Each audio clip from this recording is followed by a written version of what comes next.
بسم الله الرحمن الرحيم. الحمد لله رب العالمين،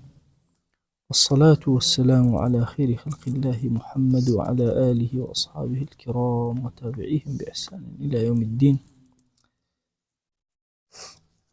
هلا عامل أو قياسي كان هشتم باسي شيء كباسي الاسم المبهم التام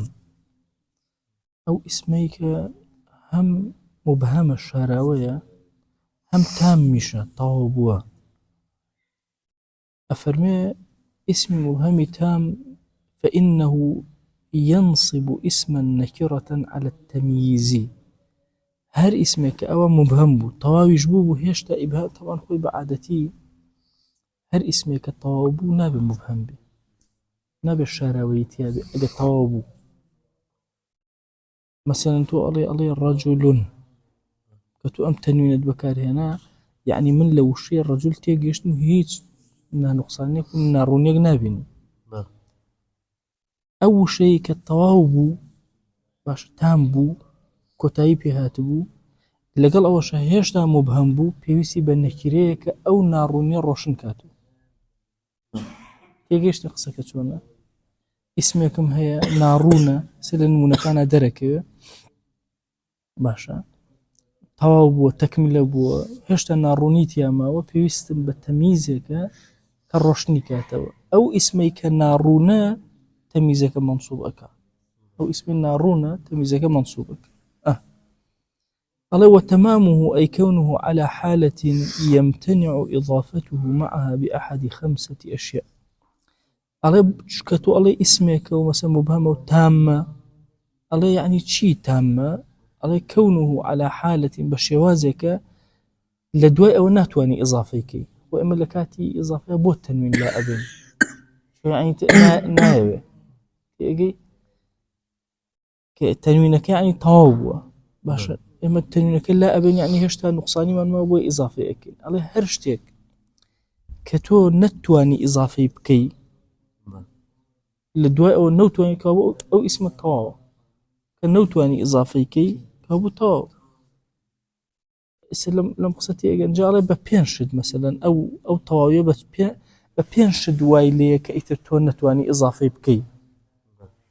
على وتمامه أي كونه على حالة يمتنع إضافته معها بأحد 5 أشياء بيشي لو بينشتا وهيدي كنتواني إضافي كي باشا يكي كان هر خوي بو خوي نتواني إضافي بكي أها بنفسه خوي بو خوي. على وذلك في الضمير المبهم ضمير مبهم ضمير كنا ديارة من أوقات شيء كم ناتوانم إضافي كم ألم ربه خوي كألين ضمير هر خوي ناديارة ألم أقرأته سرشتيك ديار مثلا باسي زيدكم ألم زيد جاء فاعل مسيء تقدره هو يأخذ ضمير ناديارة بس أقرأته سر زيد درك لكوا ضمير نقرأيك سرشتيك لبيش خويه في أنا ضمير ناديار هاي سر لو عليه ربه فيش ربه جنية تابقرأته سري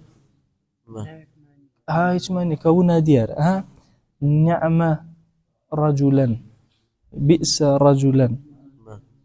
نعمة يا بئس هذه شكل وانا ضميري كتير بتشي من بيجرون سنية مجبور تفسيركم بالرجلان تفسيركم لبشتي خويا ليه رجعوا ربه رجلا يا له رجلا نعمة رجلا هم أو ضمير مبهمة إتر أو ضمير مبهمة نتوانم إضافة كم بلا ما بعد خوي ضميري شي مبهم ولا يكابو يكم داناك على ناتواني إضافة كان لبر خوي جوري ضميرك لزماني عربية واهل كوتية تنهل ضميري مبهم شايها يعني لا سباسيك لا اسم إشارة أو مهم يكم على بخوي بو خوي وشك طوابوا شون طوابوا هرب نفسي خوي بحالي خوي لبرو ضميره وأنا طوابوا ضميرك مبهم وكو أمانة ربه يا له رجلا نعم رجلا يا لاسم إشارة ما أراد الله بهذا مثلا لبشتيو أم بهذا إضافة ناكبو بهذا مثلا بهذا مثل أم مثلا اللي روشني أو هذا يموكتو ما أراد الله بهذا ما بس نییە با ئەمە لە چ ڕوویەکەوە نازانم نادیارە مثلا ئەڵێم ڕبەهوو لە چ ڕوو مثلا بریا باشە خۆزگە مثلا یان کەم هەیە چی ئەو هەیە بۆ کوێ ئەگەڕێتەوە ڕەجولەن بۆم تەمیزەکە بۆم دیارەکە کەوا بوو لە نەوعی هەشتەمە ئیسمێکی مبهەمم هەیە ناوە مبهەمە تامە ئیضافە ناکرێ بۆ ما بەعدی خۆی تامەکە باشە ئضافە ناکرێ ما بەعدی خۆی چی ئەکە ئەو کاتە ئیسمێکی منسوب ئەهێنین لە پشتەوە ئەیکاتە نەکیرە و منسوبی ئەکە لێرە ئەڵێم ڕبەهوو ئەوە تا ها ئیسمە زەمائیرەکان ئیسمن باشە ئیسمە مبهەمە نادیارە نازانم بۆ کوێ ئەگەڕێتەوە تام میشە ئیتر ئیضافە ناکرێ بۆ دوای خۆی کەوابوو ئەبێت چی بکە بێ ڕەجولەن منسوب بکە یا لەهو ڕەجولەن نعمە هوەیەکی تێ عینەن ڕەجولەن اسمي إشارة ما أراد الله بهذا مثلا يعني هنجار بالتنوين طاو أبي تنوينك يعني لفظية ها رطل ألم رطل نادياريتي رطل شي زيتن دري أخا يعني بالتقديران كما لا أسماء غير منصرفة أخذ أسماء غير منصرف مثلا أحمد غير منصرفة قد تنويرنا يقولون الله أحمد العربية لفظا نايضي بس تقديرا هي لفظا نايضي بحياتي بلام تقديرا هي مثلا علي مساجد غير منصرف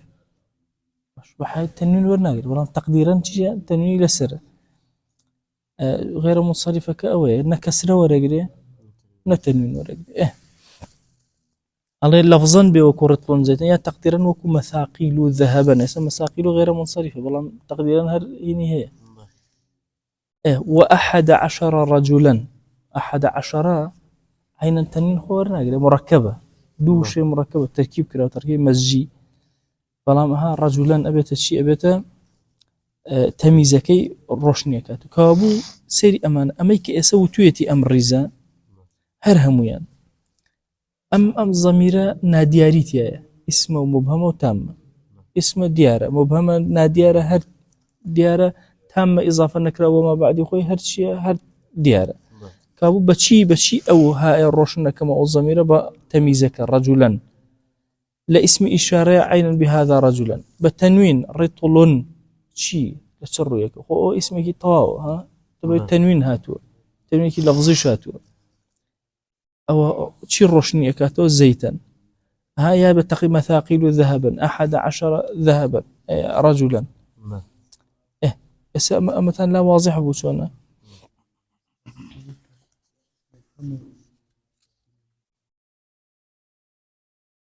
نا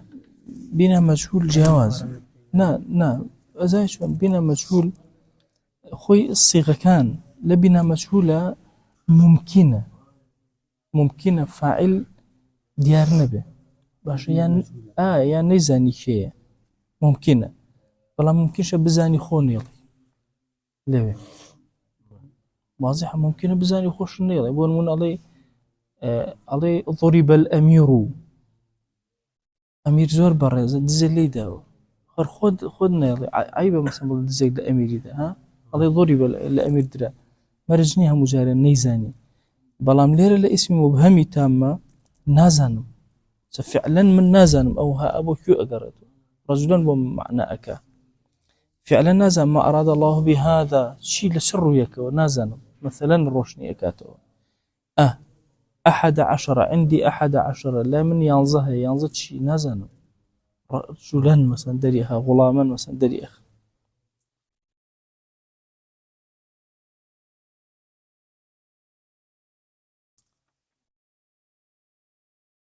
أو تيجيشتن لو سيركا إما اللي رأها أولا يخوتن أقرين يمكن روشن تر أبيتو أما يك اللي روتي شي وتي وتمامه شون أبيت التام وتمان بحالتك ب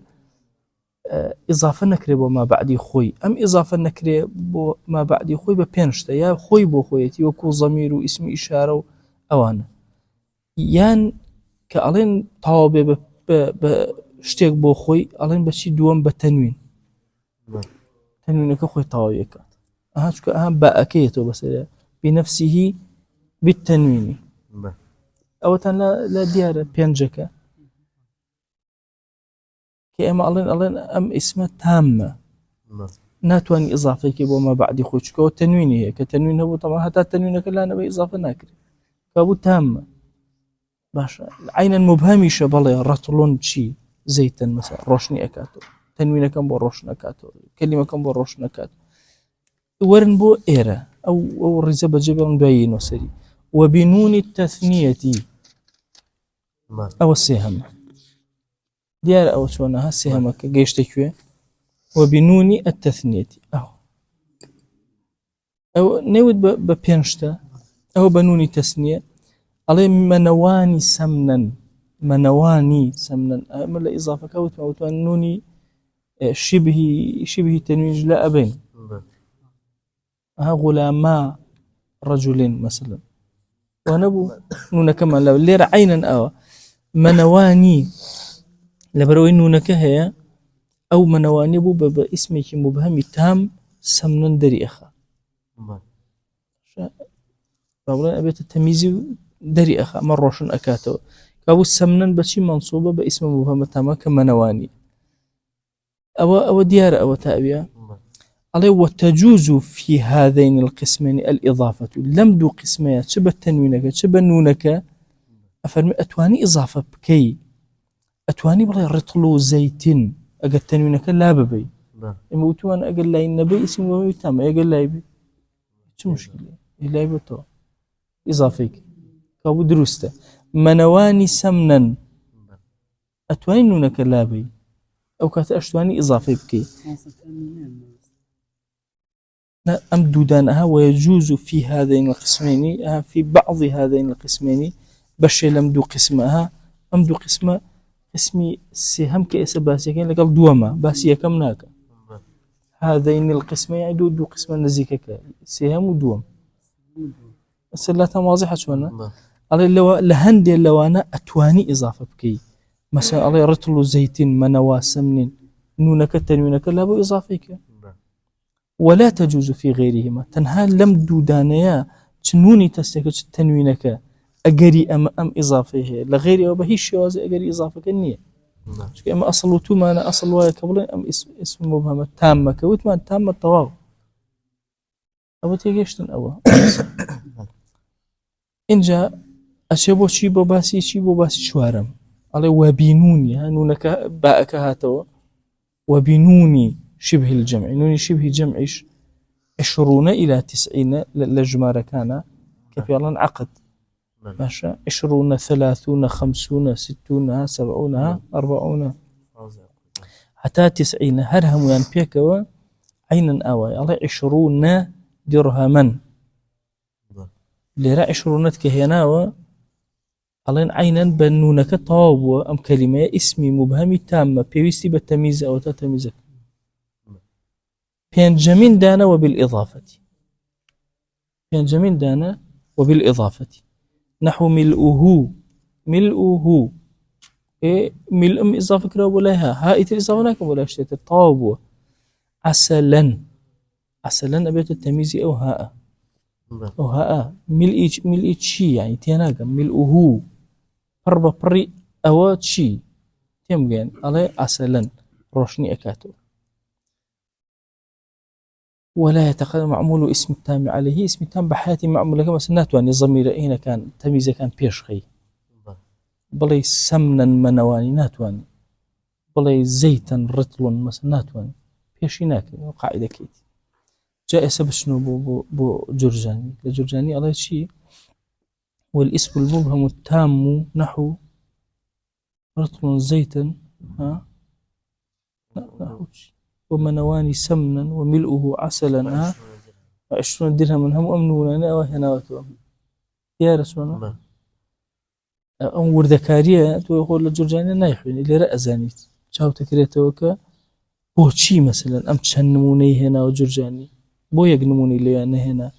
يكي كان طاوب بالتنوين كان طاوب بشي بنون يكي طاوب شبه جمع يكي طاوب بإضافة ملؤه عسلا وهكذا ئێستا پێنجدانەکەتان لا معلومە ئەڵێن ئێمە اسمی مبهەمی تاممان هەیە باشە شتێکمان هەیە پێوترێکی الاسم ئەوە ناوە یەکەم المبهم ئەبێ شاراوەیشی تیابێ ئەبێ تامیش بێ ئەڵێن تام بە چی تامە ئەڵێن بە پێنج شت تامە بێ یەکەم بنفسی وانەبوو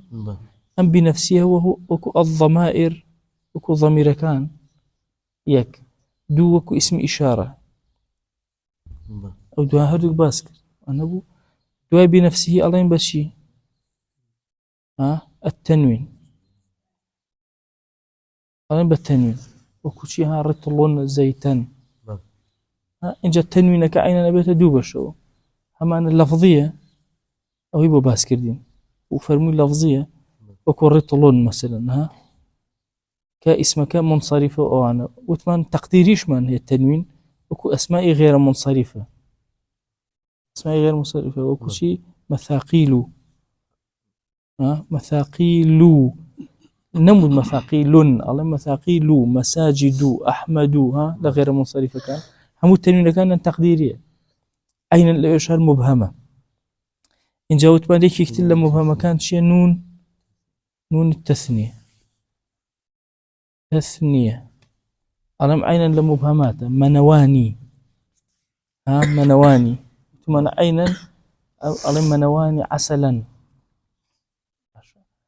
أألم ولا ما احتمال إضافة هي لبعضي كان وتلم ذو قسمة أو باش إن جاء شيء ترماوه شبه جمع ماوه شبه جمع أو الشيء 20 حتى وكو 90 أو عينا اسمك أو يا بدوايا لقلت شيء الإضافة إضافة يا بدوايا وكو ملؤه هاري شغلة معنا همويا اسم لدوانا ويا بالنكيرة منصوب بنفسه اسم لدوانا منصوب وكشي ربه رجلا نعم رجلا بالتنوين أين أضع رطل زيتا مثاقيل ذهبا أو كلمتان لدوانا فتحيه نصبيه 20 شرط تمييزة بنون تسنية منواني سمنا بشبه جمع 20 درهما إضافة ملؤه عسلا ملؤه دواي أو سيد جرجاني كانوا زان شون أو تيجيش أو تأويا ملؤه عسلا همو أنت أنا قال ملؤه نا رطل بس رطل كان والله ها كبر رطل أجرته قال ملؤه بربو رطلة يعني بربو ساعة شيء كلام عسلا هنجوين تو بربو قابة هنجوين تو تيجيش باش بلا أجر هبلا بربو قابة آخر شيء كبر مشي بوازرشتر وانيا مثلا 20 20 شيء أنا عندي 20 عندي 20 شيء باش مثلا درهم تو روشني كردو أو تن لا واضح أو شون جاء أليرا أم توزا من بران أم توزي كبران من زهر جرنج همو باسي تمييز لو توزا كردو تمييز الشي أعدادي جمارة بعادتي جمارة أم باسا ما ليقر باسي اسم مبهمي تامك هر بعادتي جمارة خوي مثلا لا من هي هز مثلا يك شي دو شي سي شي صد شي جمارة هر خوي بو خوي جمارة هر شي جمارة هي العربية تمييزك روشني أكاتو لبشتي وتمييزك روشني أكاتو سيرك الله اللي تمييزك كان أو توزيعك سيبودا لا ينصبو أو كلمة كبدوايا ديد منصوب نابي مثلا 3 مثلا رجال بكسر الدوايا سيبو نو قاعدة كأوي هتاوكو نو لجمارة كان لبشتي والتمييزك منصوب نابي بل هو مجرور تمييزك مجرور أبي وجمعش أبي كابو دو صفتي أبي تمييزك التمييز أو تمييزي لبشتي دي دوشتي أبي يكمن ينشيبو المجموع نا المجرور بمجرور إخوانيته دوهمين المجموع بجمعش إخوانيته كابو من شوني إخوان معلمها ثلاثة رجال أو إخوان ثلاثة رجال بفتح إخوان دونا بكسر إخوان الرجال شيء جمع الرجل أبي هم جمع به كابو يترى ما قاعدة كلمشتي إيوه حتى مردن أبي أم قاعدة بمينته حركات الجمارات عن خوينده العربية لسيو بو دا يكسر أو كلمة بدواية بمجرور خوينه بجمع مثلا قصة كم على كسيق على أنتم كم مثلا كم طالب تدرسون هنا كم طلب الليلة درس خوين أما نبلين شوار على 4 طلاب هم بكسر أي خوينه هم طلابيش بجمع أو برسالي بطالب كرت من بطلاب جواب ما بو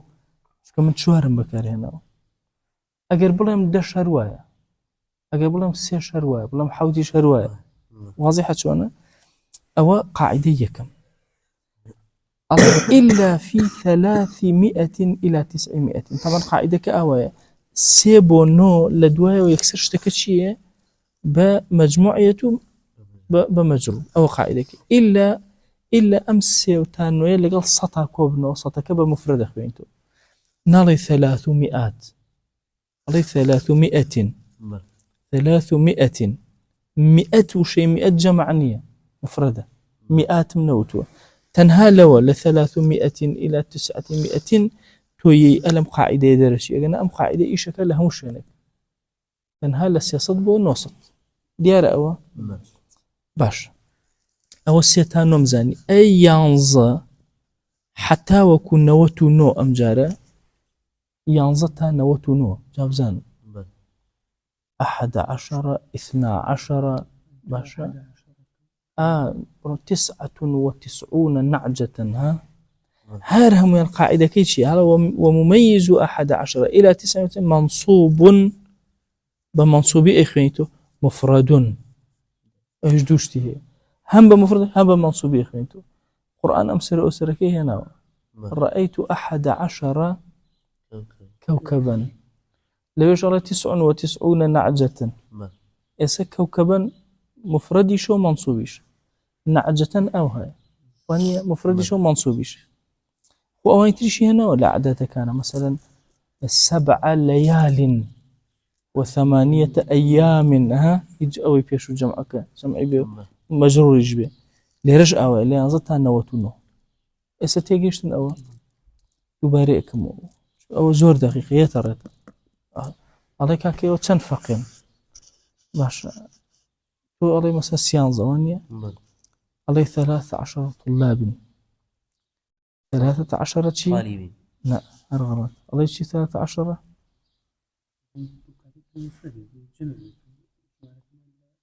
أبي مفرد بلي 13 طالبا وكو كوكبا نكوايا 11 كوكبا 13 شو مسيان زوانية وهكذا طلابي آخر أول السيبو نوكب أم جاري سيانزة لبن معروفة مثلا أغين 50 لبن 50 طالبا أغين 80 لبن 80 طالبا أبو إيما اللي يانزة حتى وكنونو أو قاعدة كما أو تاوبو كابو إسا إيما لجمار السي حتى جمار النوتونو أزانين أو كلمة كلا دواي ديتون إخرين لسيبونو بمجروري ومنصوبي لا ينصبون وتنو بمنصوبي ومفردي أوش طاو أوش ديالا إسا صط ما وصط صط زائدا هزار زائدا مليون زائد ومميز 100 و1000 إيجر صط دود صط الرق إيجر هزار دود 1000 مثلا تسنية أمانة وتم 200 دينار 1000 مثلا جمع كيان وتي وتثنيتهما جمعي سطو تسنية سطو هزار وتي وجمعه جمعي تنهاتشي هزار آلاف مثلا عليه لا ينصبوا بمنصوبين ناخوينتو أي شي بكين عليه مجرور ومجرور بخوانه مفرد قاعدة كي وهو سطو هزار أمانة مثلا 100 دينار دينار نالي دنانير دينار بمفرد خينتو بكسر خينتو دينارين يجيشتن لما أما همو مميز الأعداد هر همو أمس قاعدة باش بلو الله شيء 100 رجل 1000 رجل كابو أساس قاعدة دابتو بمس قاعدة تمييزك أو إلى دواء عددك وهمو في إخوانته لسيبونو قاعدة كيتشيا مجرورة وجمع ينصبو نوتونو مفردة ومنصوبة سطو هزار أمانة ألين شيء ألين مفردة ومجرور كابو دواني المفرد إيه كان جمع وتنها سيبونو جمع أخوانته همو مفردة أخوانته طالما زوريني جمعنا كوتو تكوي ينصبو نونو زوريني كابو بتشي بمفرد ومنصوب إخوانته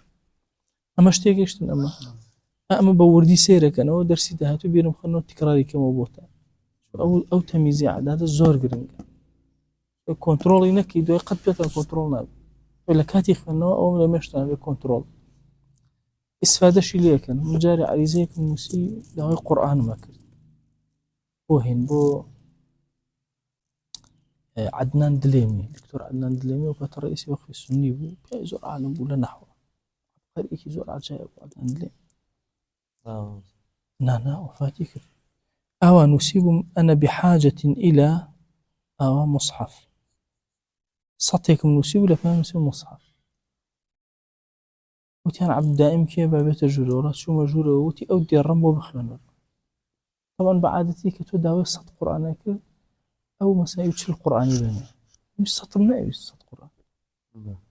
أو بيسي قرآن كده بمصحف أو كاتدزناك كاس قرآن نبو رمزان جا جرانو كزنا يتواني أو لو وقف السنيج مخزن إيش جوره القرآن كان أدايته والله اعتيادي كشو مجورة وتي أودي الرمبو بخيانة مجوتم أنا بحاجة إلى 100 مصحف وتي تقول لك في خيانة تورا من ملام كردستان خيانة وتي لا يكيوت من ما صنف هذا بحر كيوت لا أسلام 100 مصحف بحاجة إلى 100 مصحف والله اشتكي لسن سورة خدامه وعاتي كأنه سي أو تشلو مثلا بيسو سي أو أي سي يبرون بيدنا قرآن كان زور جوان كهات ونسلا وصوت بيس قرآن يبني نمزين صوت بيس قرآن قوري تجربة منه وكاتي شون قرآن مور قرسيكم أي برامي مثلا سي كارتون وشوار كارتون زور بهلاكتي أنا مو هلوز نأهاتو ضر للتكسيد دايقر وحم سواري كرو وحم دايقر حتى جان مو هلوز ما بس ملوية هاي يكسل لي بهيك امتحاني بشوك زاني آياتو أزاني بخويتو يعني مصحفين بوت مصحف ليرة إلى 100 مصحف لبروي 100 مميزة كيشية مفردة مصحف ومجروش كسري وهكذا باشا أم بيرخنو يموسدي باشا وصلى الله على سيدنا